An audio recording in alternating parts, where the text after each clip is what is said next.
Bueno, bienvenidos a otro vídeo de las creepypastas. Contaré 4 creepypastas, si les gusta den su like y si no váyanse a la mierda. Primera historia. El niño que nunca lloró. Hay mucha gente ese día. Gran cantidad de personas van y vienen. Aquella mujer, a pesar de su nerviosismo, no sobresale de la multitud. Sostiene un bebé dormido de pocos días de nacido en sus brazos. La mujer parece cansada y se altera por cualquier cosa. Cuando llega al aeropuerto se da cuenta que su vuelo se ha retrasado. La mujer va de aquí para allá con desesperación, pero por suerte su bebé no se da cuenta, sigue durmiendo plácidamente. Los minutos pasan como si fueran horas. La mujer no está del todo consciente de su alrededor, y tropieza con un guardia de seguridad. Es un golpe fuerte, pero el bebé sigue durmiendo como si nada. La mujer trata de mantener la calma, pero a leguas se nota su intranquilidad. ¿Está bien, señora?, pregunta el oficial. La mujer, titubeando, responde que sí. Y se aleja velozmente. Ella se sienta a esperar a que salga su vuelo. Una mujer a su lado intenta sacarle conversación. Ella se limita a contestar con pocas palabras. Su niño debe estar muy cansado, ha dormido todo este rato sin siquiera arrugar los ojos. Ella contesta con una leve y cansada sonrisa. Al fin anuncian que su vuelo está por despegar. Ella se levanta apresurada y se dirige a su respectiva plataforma velozmente, casi corriendo. Uno de los guardias asignados a ese andén era el mismo con el cual se había tropezado antes. Cuando a la mujer le toca pasar, el guardia, después de revisar sus cosas, le pregunta por su bebé. Ella responde nerviosamente que está bien. ¿Puedo verlo un momento? No nos gustaría que su bebé viajara estando enfermo, ¿no lo cree? Pero la mujer insistía en que su niño estaba completamente bien. Por favor, solo será un momento. No le haré daño. La mujer quedó pensativa unos instantes. De pronto ella le lanza el bebé al guardia y sale corriendo. Y aunque el oficial trató de atajar al pequeño con cuidado, por culpa de los trapos que lo cubrían, lo terminó atrapando por la pequeña cabeza. Pero el bebé no lloró ni una sola vez. Las mantas cayeron al suelo, dejando desnuda a la criatura, la cual tenía una tosca costura desde su entrepierna hasta casi llegar a su pequeño cuello. Pocos segundos sostuvo el oficial al niño, pero estos bastaron para que su cuello cediera ante el tremendo peso que su cuerpo representaba. No hubo sangre cuando se desprendió, solo pequeñas bolsas de látex rellenas de drogas. Y aunque el niño nunca lloró, hubo muchas personas que lloraron en su lugar. Segunda historia. El trato. Nilo podía respirar apenas, agarrándose de las percudidas sábanas con la poca fuerza que le quedaba. Tosía y se quejaba de los dolores, estaba solitario en la vieja habitación de una casa sin recuerdos, esperando su hora. A lo lejos, caminando apenas, venía Iriel, su hijo, y detrás venía otro tipo, de negro elegante, siguiendo raudo los pasos del chiquillo. La lluvia arreciaba, decorando intencionalmente el triste paisaje. Una casita en medio de la nada, pastizales, árboles a lo lejos y pocas visitas. El cáncer es una enfermedad terrible, lo sabían padre e hijo. Nilo pensaba en que su retoño ya no llegaría. Era extraño. Recuerda con claridad que le había prometido encontrar una cura. No sabe si lo dijo por la angustia del momento o quizás el clima era demasiado frío. Es técnicamente imposible, pero bueno, hay una palabra llamada milagro. A mi padre. Llegando a la casita, encendieron una vela, y haciendo un gesto de quédate aquí, Iriel avanzó hasta la pieza de al fondo, solo, extrañado, con cara de angustia y las manos sudando. Pensé que no llegarías, hijo. La lluvia no es impedimento para dejar de venir a verte, K. Nilo se asomó, como pudo y curioso, a mirar la entrada. ¿Y él es? Es solo un conocido, K. Me hace compañía. Iriel revisaba los niveles de oxígeno del tanque y se aseguraba de que las medicinas estuvieran a las horas, con sus dosis correspondientes. Miró en lo que se había convertido su padre. Una lágrima se asomó recelosa. ¿Recuerdas que prometí sacarte de esto? Sí, hijo. Pero no te esfuerces. Nilo paró en seco cuando vio a su hijo sacar una cuchilla de carnicería. No tengo mucho tiempo, K. Nilo se acomodó como pudo. Le era imposible escapar, le dolía el alma. ¿Su propio hijo sería capaz de matarlo? ¿De esa forma lo liberaría? Hijo, esto no es necesario. Necesito que confíes en mí, K. Dije que te sacaría de esto y así va a ser. Iriel se acercó con el cuchillo, raudo y amenazante, con los ojos hinchados y manos temblorosas. Nilo apenas podía levantar las manos, no tenía cómo defenderse. Aún así, entendía de cierta manera a su hijo la desesperación, la impaciencia, la ira. Entre la poca luminosidad que entregaba la vela y el ruido de los truenos y el agua cayendo, el brillo de un elemento filoso se asomó agresivo de entre la oscuridad. Nilo tomó una gran bocanada de aire y detuvo el repentino ataque de su primogénito. Un pequeño forcejeo se inició. El hombre de negro en la puerta solo se limitaba a oír la triste escena mientras daba caladas a un cigarrillo. Pero ya no habían fuerzas. No quedaba nada más que hacer, es su situación. Confía en mí, papá. Nilo, ya sin nada más que hacer, dejó de luchar. Idel acuchilleó el abdomen de su padre y cortó, casi sin problemas, dejando entrever los órganos vitales. Un grito de dolor ahogaba el ruido de las gotas chocando contra las viejas latas del techo de la casita. Idiel, casi vuelto loco, metió la mano por entre las tripas malgastadas de su moribundo padre, con la otra sacó una piedrecilla roja de su bolsillo, y la introdujo como pudo en el vientre. Nilo convulsionaba del dolor, acortándose su respiración y debilitándose su pulso. Idiel tan solo seguía sobre él, con ambas manos metidas, hurgando, buscando algo. De pronto, la muerte se llevaba el alma del pobre enfermo. O eso creería cualquiera. Idiel sonrió y sacó las manos, ensangrentadas, del cuerpo de su padre. Las heridas de este último empezaron a cerrar de forma pausada, y su estado en general empezó a mejorar. Luego, un suspiro, un aliento de vida. Despertó, recompuesto. Nilo, asustado y sorprendido, se miraba las manos, las piernas, el abdomen, y por último, a su hijo. Luego de un momento de quietud y silencio, se lanzó sobre Idiel, llorando a mares, agradeciéndole lo que sea que haya hecho para lograr tal cosa. Pero Idiel, extrañamente, lo tomó y de un pequeño empujoncito, lo hizo ponerse de pie. Debes irte, ahora. Te esperan en la casa de la tía Doris. Pero debes irte, ya. Pero, hijo, no puedes decirme que me vaya. Debes irte ahora, mierda. Yo estaré aquí, de verdad. Solo necesito descansar, a solas un rato. Nilo lo miró extrañado, pero una sonrisa apareció en su rostro. Nunca terminaré de agradecerte esto, ya hablaremos. Tomó un abrigo y se fue corriendo, ignorando hasta al tipo de negro que estaba en la puerta. Acto seguido a esto, Idiel expulsó un chorro de sangre y se lanzó al suelo, retorciéndose de dolor. Miró sus manos, sus brazos y se tocaba la cara. Sus órganos ardían, estaba mareado y exhausto, con ganas de morirse y de vomitar. El hombre de negro entró calmado a la habitación, encendiendo otro cigarrillo. Idiel volteó como pudo dentro de su repentina agonía y le estiró la mano. No, nosotros teníamos un trato. Y lo cumpliré al pie de la letra, chiquillo. El hombre de negro le tomó la mano a Idiel, quien ya había perdido la mitad de su peso en 30 segundos.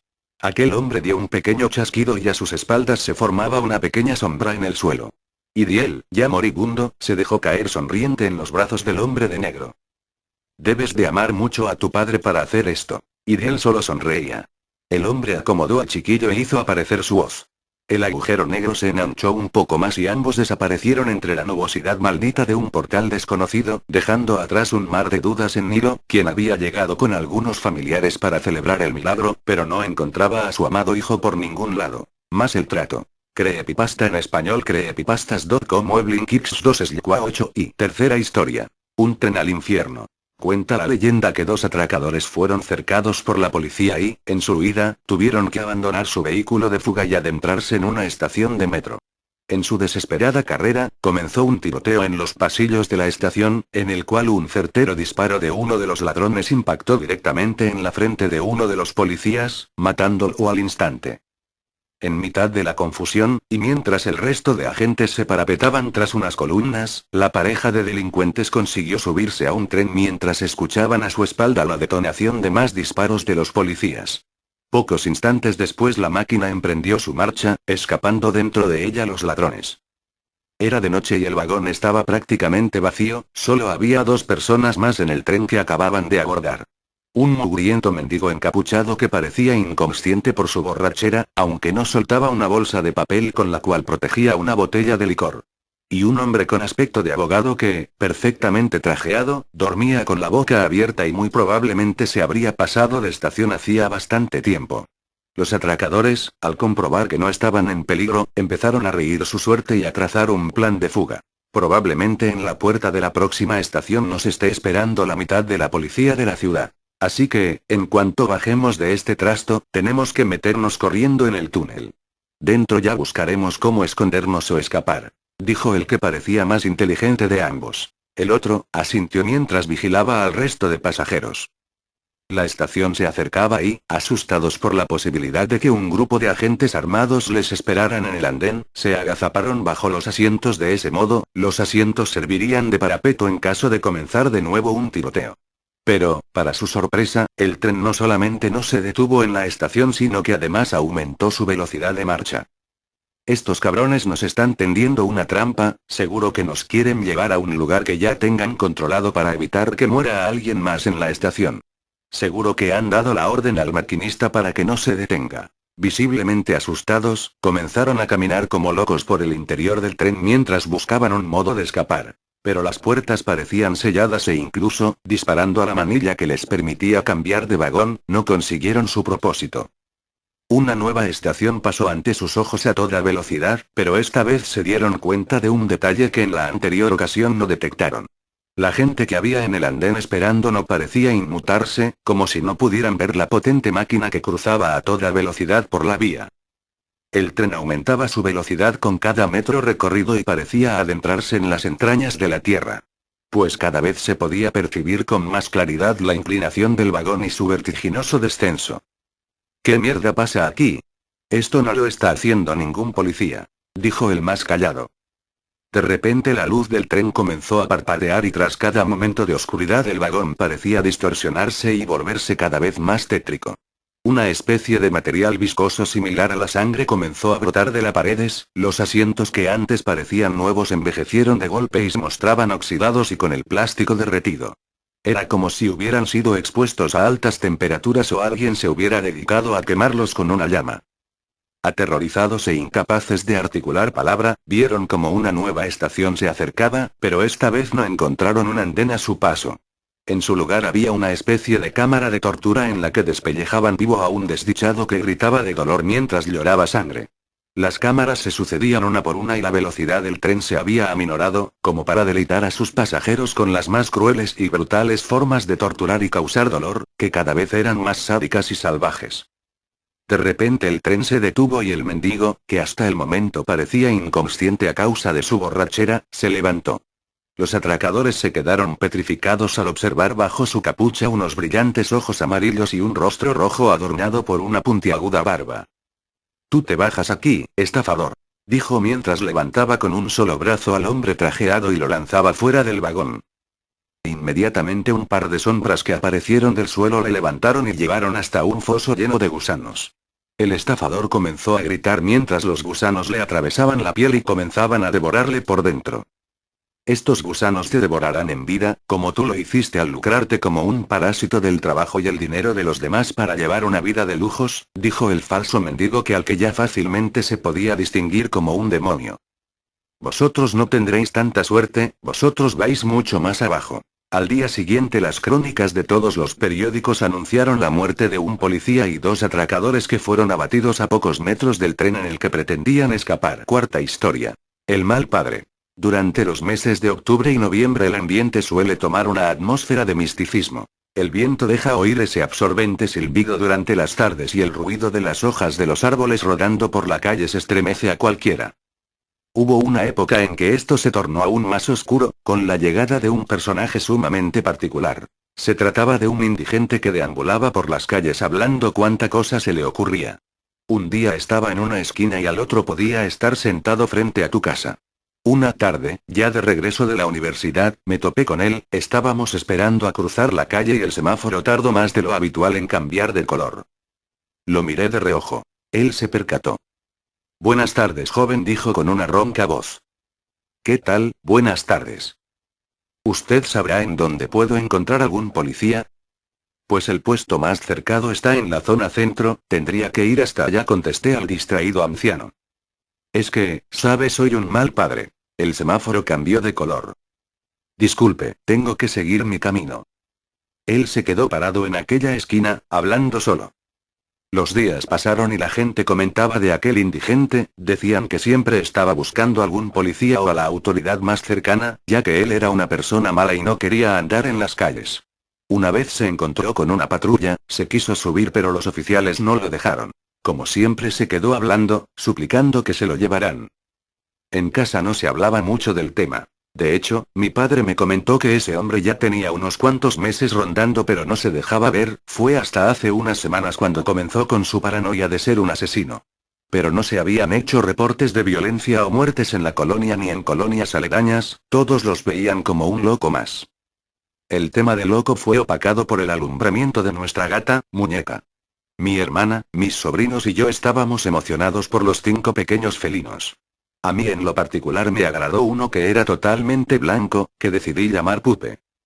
Alrededor de 7 días después, uno de los felinos abrió los ojos. Era el primero.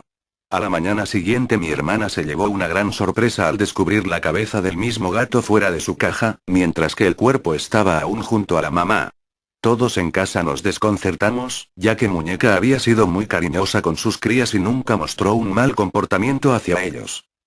Una noche después se escuchó un gran alboroto en el techo de la casa, se oía chillar a varios gatos en plan de pelea a muerte. Pensé en los pequeños y me levanté, alcancé a ver a Muñeca peleando con un bulto negro un poco más grande que ella.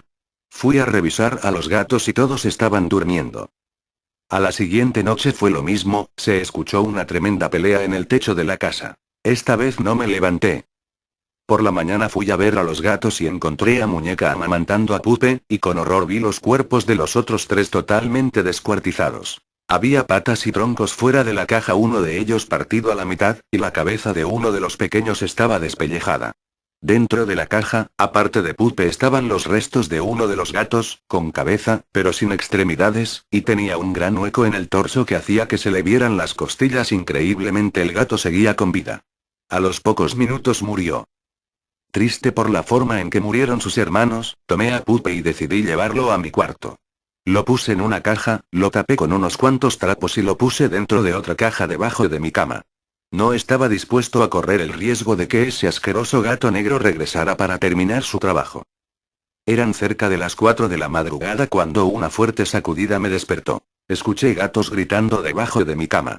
Rápidamente me levanté, tomé una linterna, alumbré y vi salir corriendo por la ventana al gato negro. Me asomé y vi en una esquina a Muñeca, parecía asustada. Con nervios saqué la caja de Pupe, la abrí y aún estaba vivo, pero tenía un gran hueco en la parte trasera de la cabeza como si de una mordida le hubieran arrancado el pedazo de carne. En ese instante, Pupe murió en mis manos. Estaba totalmente furioso, de los nervios pasé a la ira e impotencia. Escuché ruidos fuera de la casa, vi por la ventana y allí estaba rondando el gato negro aún. Rápidamente me puse un pantalón, zapatos, tomé la linterna y salí decidido a matar al asesino. Al verme salió corriendo a la oscura calle. La noche era de viento, un viento muy leve y frío a la vez. En el camino me armé de un gran tronco de leña, quería romper la cabeza de ese gato. Ya en la calle lo pude ver, iba chillando y corrió a donde me encontraba a toda velocidad, pero se dio cuenta de mis intenciones. Emprendió de nuevo a correr y el muy torpe entró a una callejuela sin salida. Estaba atrapado. Disminuí mi marcha, respiré y me puse frente al pequeño callejón. Estaba totalmente oscuro, solo se oía al gato maullando con temor, como suplicándome piedad. Tomé el pedazo de leña fuertemente, alumbré la oscuridad. Me quedé totalmente paralizado. En el callejón no había ningún gato, solamente estaba aquel indigente tapado con viejos periódicos, temblando y mirándome fijamente. El poco viento alcanzó a levantar los periódicos. Él estaba completamente desnudo, sus pies y manos estaban ensangrentados. Comenzó a abrir la boca, pero no lograba emitir palabra alguna, sus dientes parecían tener sangre también. Luego de un par de esfuerzos más logré entender lo que me decía aquel viejo. Joven, se lo dije, soy un mal padre. Yo no quería a mis hijos. Y lloraba. Más malos padres. Creepypasta en español, creepypastas.com, Muebling Kids 2 Virginia. Bueno, XD. Espero que les haya dado miedo estas historias, nos veremos a la próxima, hijos de puta.